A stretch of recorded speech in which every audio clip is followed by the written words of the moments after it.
Bike है किसकी है? प्रेस की गाड़ी भागना थी।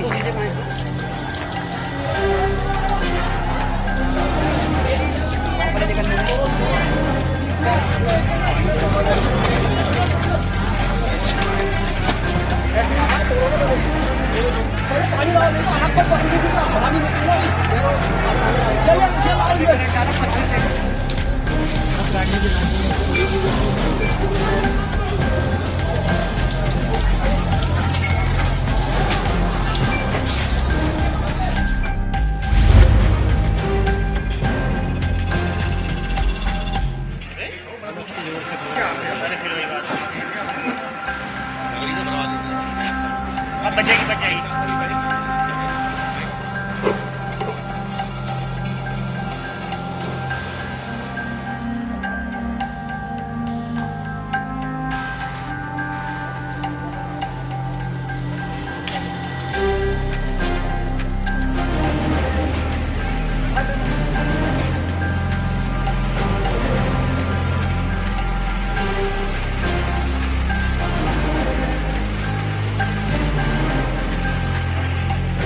जो अभी कर्फ्यू कल लगाया गया था उससे मैं समझता हूँ काफ़ी हद तक स्थिति नियंत्रण में आ गई है।